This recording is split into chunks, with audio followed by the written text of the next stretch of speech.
All right, in the bottom left starting location. He cheesed in that game. I have no idea what he's going to do this game, but he's in the lead. He is 변프라.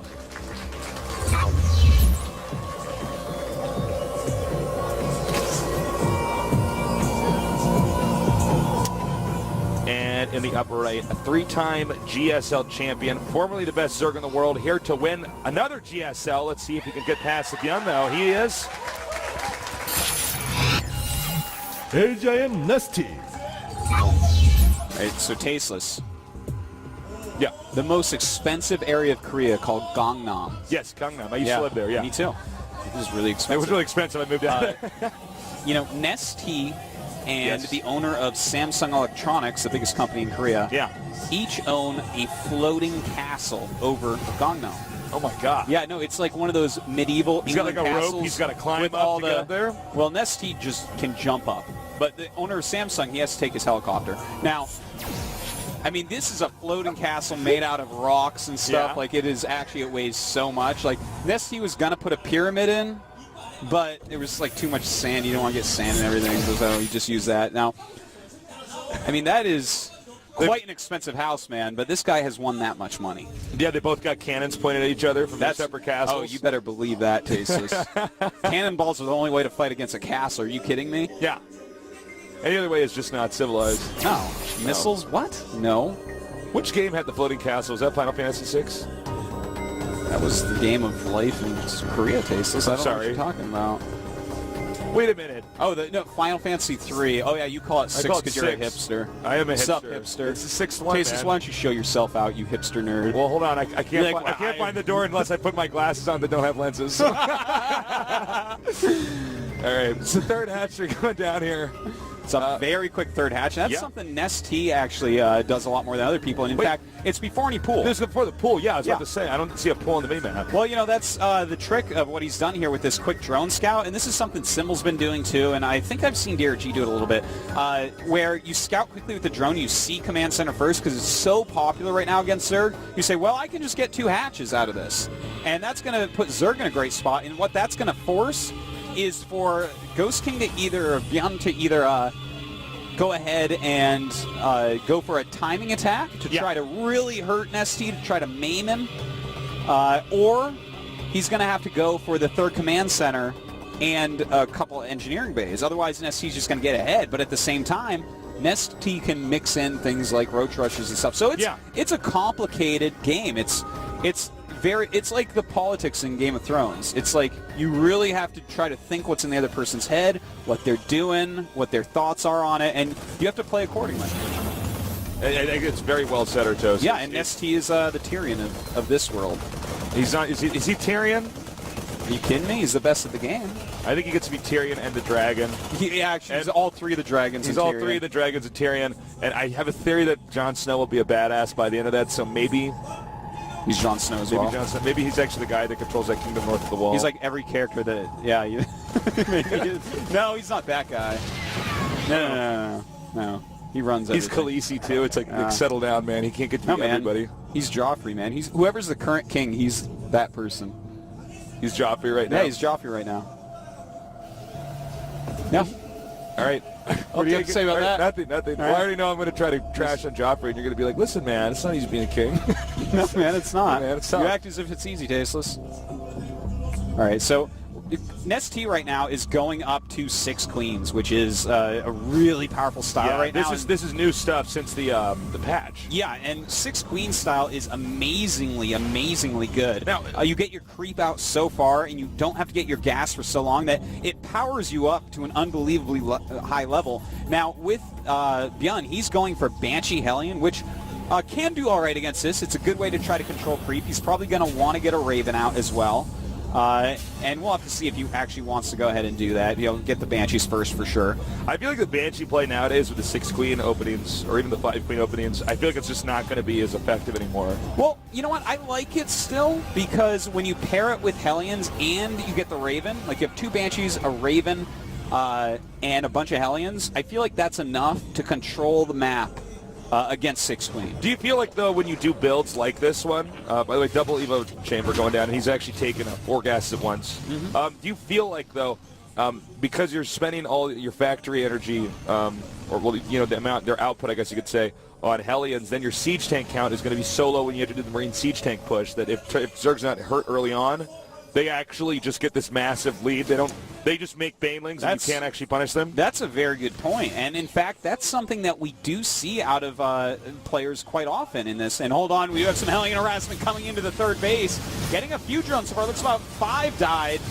And in fact, even more going to go down. Nesty not quite ready for this harassment. Beyond doing a great job so far. Yeah, he got every single drone here. He's getting all the Zerglings as well. Beyond really bringing it to Nesty so far. All right, the Banshee's coming in here. A great addition to this already Hellion. Whoa, 13 workers killed. Oh, God, I didn't realize it was that many. Yeah, it didn't look like that many. That was craziness. All right, and he's got to be careful. He's got to stay not out of range, not just out of range of that Spore Crawler, but out of vision as well. The Zerglings, by the way, are hitting the third base of the Unmade. Young getting a little bit greedy here, building that base in low ground, but he will not have it forced cancel. And Nesty still has not started his lair, okay? And he hasn't started upgrades on his Evos either. And he has like 500 gas, just now starting all that. So he was a little bit behind on everything. He really got thrown off here. And, I mean, Bjorn's doing a great job as is. All right, the Banshee's getting pretty low. It's pretty long distance to go back and actually repair it. Second Banshee not really used over here. Yeah, not quite yet. I have to say, the Hellions are not doing a good job of actually denying creep. You know what I mean? The creep's actually out there despite... They're having a hard time of it for sure. But you know what? He's getting another Banshee, and he can do a couple scans. It's actually worth it to push the creep way back if he can. Now, the Hellions still are pushing around, going after this queen right now. Killing any queens he can is pretty huge. Speed not even close to done. So another queen does go down here. And Bjorn is just really, really playing superbly here. What is his stat here? 7 times. Oh, I see when he goes Banshee, he wins 5 games out of 2 so far. 5 games out of 2. That's sick, man. That's actually a pretty good... That's like 250% of the games played.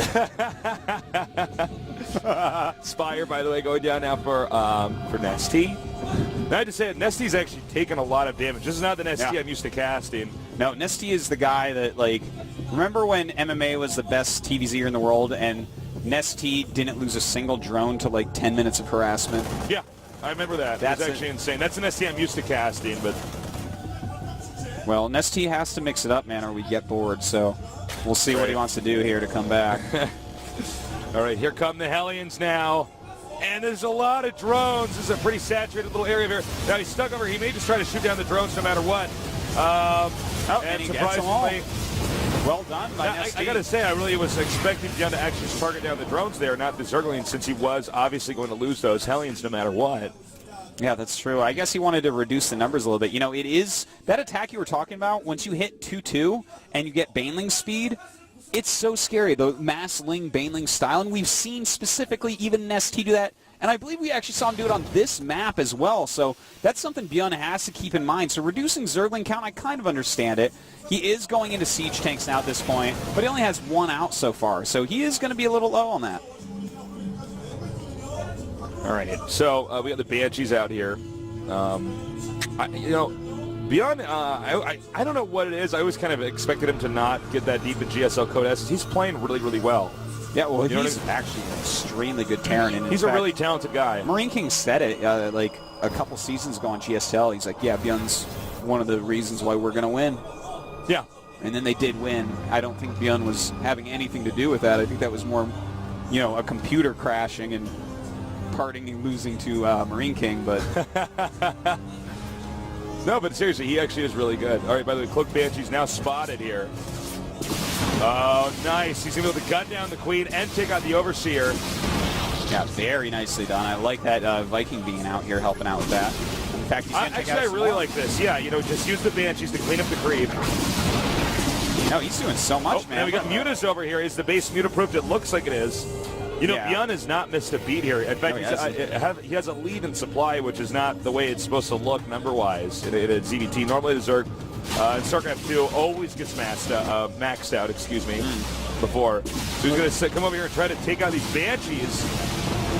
But does he have any detectors in the region? No, Well, he he's got a doesn't. Spore Crawler just out of vision. Whoa, just out of vision there. Yeah, and that's He's rough, going to man. force a cancel. Yeah, that's powerful Banshee play right there. Damn, did you see that targeting? Oh my god. Whoa. Okay, forced to cancel. Nesty is a wreck, man. Yeah, he's having about the hardest time we've ever seen him Yeah. have. It's pretty easy to avoid the Overseer with the Banshees. The Overseer is not exactly the most mobile unit. But one of those Banshees is out of energy. By the way, we got a lot of upgrades here coming from Bjorn. Now, Bjorn's going to push out. Now, the real question is, are there going to be any good Baneling connects here? Because if he takes out this base over here, I think Nesty might actually lose. You can't be on 3 base against a 3-base Terran. You just can't do it. It's not the way Zerg operates. And I don't know. One good thing going for Nesty. Runs right into that medevac. Well, and now he's going to counter over here to the 3rd base. Well, he's definitely going to lose that 1 base of his, but can he actually kill off the command center? A lot